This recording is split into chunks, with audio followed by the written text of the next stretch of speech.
Teman saya sarankan untuk bikin video ya soal fail. Fail itu first attempt in learning. Jadi dalam mencapai suatu keberhasilan, ya seringkali atau kadang-kala kita mengalami kegagalan. Banyak orang yang pernah mengalami kegagalan ya. Tapi ada orang yang resisten terhadap kegagalan, ada orang yang sensitif sekali. Sekali gagal, dia langsung crack. Ya. Itulah kenapa saya kemarin bilang orang smart itu seperti edge-nya pisau yang keras dan tajam. Sesuatu yang keras, hardness, hard ya. Dia tidak tough, dia tidak tangguh, dia tidak ulet, gampang crack. Itu kenapa? Orang yang smart, cerdas, ya, pinter sekolah, prestasinya bagus. Kadang-kadang dia tidak tangguh dalam menghadapi ujian hidup. Ya, dia cenderung untuk brittle, ringkih, crack. Itu kenapa ada satu iklan jam dia bilang Don't crack, never crack under the pressure ya. Don't crack under the pressure. Ya. Nah, saya mau sampaikan di sini bahwa sebenarnya kita jangan memikirkan soal kegagalan atau keberhasilan ya, apalagi kegagalan keberhasilan itu yang dinilai oleh masyarakat. Karena yang paling penting adalah kita born to be happy. Kita harus happy, ya kan? Misalnya ada teman saya ya gagal, nggak naik kelas, ya, tapi dia happy, nggak masalah, ya, dipindah ke sekolah yang lain, ya, kemudian di situ dia bisa sukses, ya, dan kemudian dia bisa ke sekolah luar negeri, bisa S2, bisa sukses, ya, bisa menjadi seorang konglomerat muda, ya, kehidupannya juga mapan, segala, ya, karena dia bisa berjuang mengalahkan kegagalannya nggak naik kelas itu.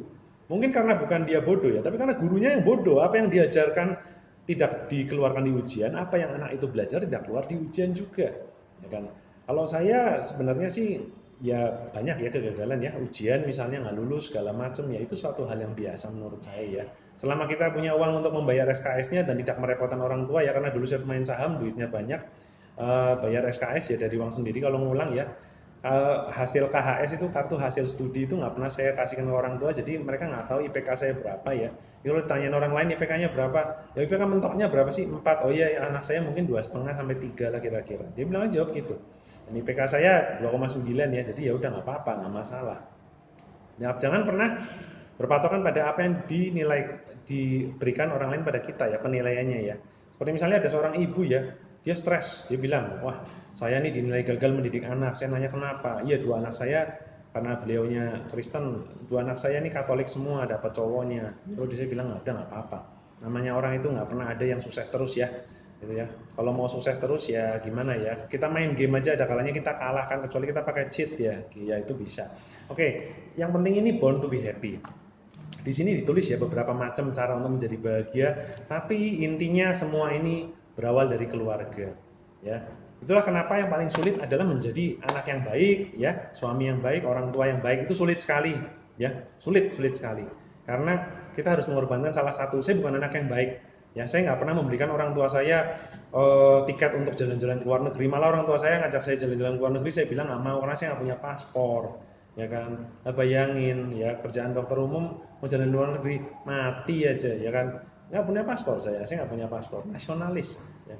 Jadi saya bukan anak yang berbakti nemenin orang tua ke luar negeri nggak bisa ya kan, kadang-kadang tahun baru aja saya nggak pulang makan bareng segala macam enggak ya kan, karena apa ya kesibukan mungkin ya, terus saya ngurus anak juga ya. Orang tua saya bilang yang penting kamu fokus ke anak ya, bakti kamu ke orang tua itu adalah satu bonus, air mengalir dari atas ke bawah. Kalau air mau dari bawah ke atas harus pakai pompa sanyo. Ya kita lihat lah ya banyak orang tua yang anak-anaknya berbakti karena apa? Disupport duit, ya kan itu. Jadi harus logika lah, harus pakai logika. Kita ngerti anak kita sibuk cari uang ya. Pernah orang tua saya datang ya di bandaranya kebetulan di luar kota dari kota saya, kemudian dia ketemu temennya, mana nih anak kamu nggak pernah jemput orang tua di bandara. Orang tua sih bilang ya anak saya sibuk, ya gampang aja saya naik taksi kan bisa nggak masalah ya kan, orang tua saya positive thinking.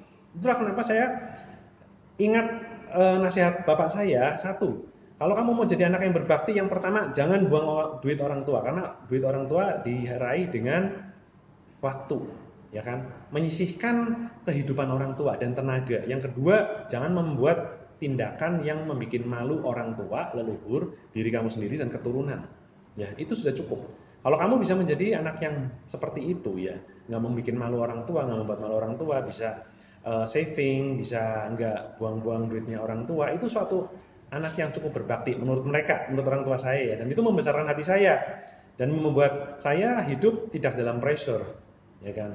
Orang tua saya nggak pernah menyuruh saya, oh kamu harus juara satu segala macam, nggak pernah sama sekali, nggak ada pressure seperti itu. Makanya orang tua saya mendidik saya, kamu harus happy, ya. Tapi untuk kebahagiaan memang kita butuh materi, butuh segala macam, itu butuh, dan itu wajib kita lakukan sebagai seorang lelaki. Makanya kita harus berusaha bagaimana sih menjadi suami yang baik, ya, orang tua yang baik, anak yang baik sebagai orang tua kita, dan sebagai seorang profesional yang baik. Itu penting sekali. Sulit, memang sulit. Saya masih belajar terus, tapi jangan pernah merasa down oleh kegagalan fail yang dinilai oleh orang lain pada kita. Misalnya kita ujian ya, seperti biokimia, saya ngulang 2 kali waktu itu, dikasih D. Saya pikir ini pelajaran, saya lulus jadi dokter, saya nggak mau pakai biokimia banget-banget, nggak akan kepake menurut saya gitu loh. Jadi saya masih berbesar hati, meskipun dosen saya bilang, kamu nggak berbakat jadi dokter, kamu keluar aja. Saya bilang enak aja, mau saya bayar pakai duit saya sendiri, lu suruh keluar, gila lu, ya kan? Saya bilang gitu kan. Saya punya kepercayaan diri.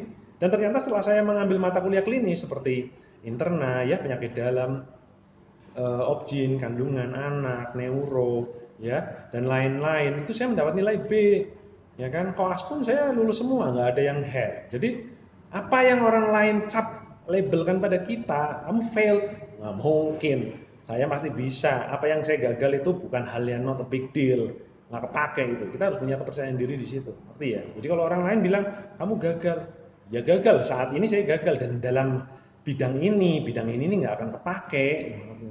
Gagal nggak masalah, gitu. Tapi di sisi yang lain saya mantap, gitu loh. Itu, ya kan, orang nggak ada yang sempurna lah. Lu gila pak? Mana ada mobil yang larinya kenceng bisa 400 km per jam, harganya murah, STNK-nya murah, bensinnya irit. Gak ada, ya kan? Lihat aja, Bugatti Chiron misalnya, bisa lari 400, harganya berapa? 125 miliar, mahal lah. Ya kan? Mana ada orang kesempurnaan yang perfect seperti orang lain menilai, nggak ada, nggak bisa. Oke? Jadi jangan ambil hati terhadap kegagalan yang orang lain berikan pada kita. Oke?